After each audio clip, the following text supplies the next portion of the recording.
Alô, meus irmãos e minhas irmãs em Cristo Jesus. Paz e misericórdia e graça seja com todos nós nesse dia, que é o 17, de junho de 2022. Estamos aqui dando graças a Deus, porque estamos aí em perseverança, em vigilância, irmãos? Em meditação, em oração, procurando aí o caminho das virgens prudentes, imitando, estas virgens prudentes, que são aqueles que ouvem a palavra e a põem em prática, Por isso as suas lâmpadas estão acesas, cheias de azeite, Preparadas para a vinda do Senhor Jesus, Para o arrebatamento. Então elas estão indo em direção aqui a Jerusalém Celestial, Que depois do arrebatamento seremos levados até a Jerusalém Celestial, Onde haverá as bodas do Cordeiro, É isso? E graças a Deus por isso, Vamos continuar aí, com a nossa pequeno vídeo aí diário, para nosso consolo, Eu estou procurando aqui, nesses vídeos, traçar assim uma rápida história, da igreja, certo? E vamos tentar ver e identificar essa igreja através dos séculos, É isso? A igreja das virgens prudentes, Porque o que chamam de igreja que anda por aí, nós sabemos que não são igrejas, é o evangelho pervertido, Então nós estamos falando aqui de algumas coisas alguns entendimentos, que nós temos, através exatamente das Escrituras. Sabemos que a história da igreja primitiva, ela termina com a morte dos apóstolos, O último apóstolo que morreu foi o João, por volta do ano 100, e aí sabemos que alguns sucessores dos apóstolos, eles abraçaram outros ensinamentos, Então nós estamos falando aqui da rebelião, A primeira rebelião contra o Evangelho foi exatamente narrada ali no capítulo 15 de Atos dos Apóstolos, Então ali houve uma rebelião, uma porfia, Contra a palavra ensinada pelos apóstolos.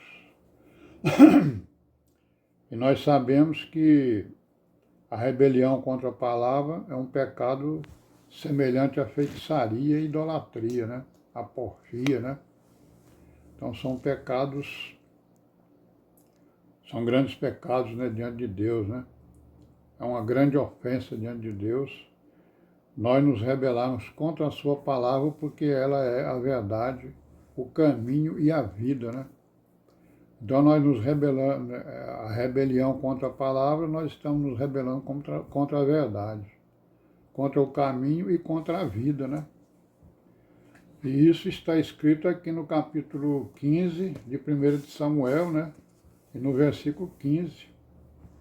Aliás, no versículo 23, capítulo 15 de 1 de Samuel, e versículo 23, que diz o quê? Porque a rebelião é como um pecado de feitiçaria, e o porfiar é como iniquidade e idolatria, Então a feitiçaria, nós sabemos que é as pessoas procurarem,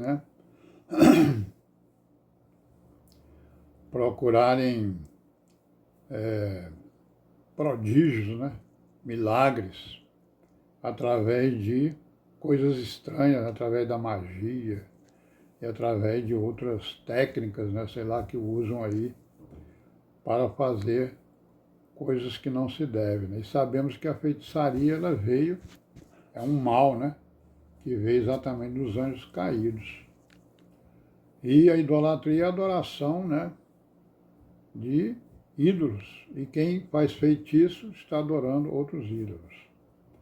Então foi um pecado grande Então essas pessoas que eram judeus, separados dos apóstolos, foram pregar o evangelho pervertido, o evangelho segundo a lei de Moisés, porque eles eram defensores da lei de Moisés para a igreja, né, para os gentios. Então eles resolveram, se organizar num concílio de Jâmnia, né, depois da morte dos apóstolos, por volta do ano 100 a 120, e eles foram líderes, né, eles eram líderes. E, de certa forma, essa liderança deles, com essa liderança, eles usurparam, né, a condição de sucessores apostólicos, né, e defenderam a fé, né, a crença deles, a fé deles, e também a fé, né, em Jesus Cristo, porque eles creram que Jesus era o Messias, né, e também polemizaram com os filósofos, né. Então eles participaram, né, como apologistas e como polemistas dentro da igreja, mas como eles eram líderes, né, judeus, eles eram fortes, né, eles tinham a tradição, porque eram rabinos, eram sacerdotes, né, tinham, digamos assim, o conhecimento da lei, né, tinham a autoridade, né, da lei conforme eles pensavam. Então, com isso, eles conseguiram angariar apoio, né, das famílias, né, das elites principalmente, né, e até de alguns imperadores, né, não é isso? Eles conseguiram, então, angariar apoio. Então, a partir desse concílio de Jâmnia, né, provavelmente, né, digamos, eles tomaram decisões para a defesa da fé, né, da fé, digamos, da lei de Moisés e da fé em Jesus Cristo, né? Quer dizer, inclusive defesa da igreja, né? Eles assumiram a defesa da igreja, né? Certo? Contra as perseguições, contra as heresias ou as doutrinas contrárias à lei, né?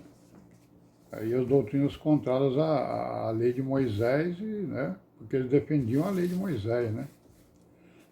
Então os argumentos deles eram basicamente, principalmente dos apologistas, era basicamente o Velho Testamento, né? Então essas decisões do Concílio de Jâmnia, elas continuam guardadas as sete chaves, né? Elas foram guardadas em segredos, né? Certo? Mas algumas coisas às vezes despontam exatamente pelos historiadores, né? Que nos dão conta de algumas coisas que aconteceram. Então, uma das decisões prováveis, né, desse concílio foi a de se apresentarem como sucessores apostólicos, né? E eles foram recebidos como tais pelas igrejas, né? Principalmente lá no Oriente, né? Ou por grupos que com eles faziam corpo, né? Isso em todas as regiões onde os apóstolos tinham pregado o Evangelho, né? Especialmente lá no Oriente, né? Então, pelo desenrolar da história, né, humana, toda a humanidade, fica evidente que algumas decisões tomadas por eles, né, vieram exatamente do Concílio de Jâmnia, né? Algumas decisões que os próprios judeus tomaram. Foi o quê? A defesa da fé, que incluía a defesa de judeus e de gentios, porque tanto judeu como gentio eram perseguidos, né? E a polêmica doutrinária também, né? A polêmica doutrinária prejudicava também os judeus, né? Prejudicava a igreja e prejudicava esses judeus aí, judaizantes e aqueles que disseram que tinham crido no Senhor Jesus, né? Então a defesa da fé era com base no quê? Na lei de Moisés, né? As polêmicas, né, eram baseadas os polemistas, né? Depois que, primeiramente, os apologistas, que se baseavam na lei de Moisés, nas escrituras hebraicas. E os polemistas, que começaram a se basear nos escritos apostólicos, né? E então, a primeira polêmica, né, que apareceu, né, entre todo esse pessoal, né, que tinham crido no Senhor Jesus e tal. Nós vamos ver qual é essa primeira polêmica amanhã, se Deus quiser. Nós vamos parar por aqui hoje e amanhã nós continuaremos. Paz seja com todos nós e amém, né?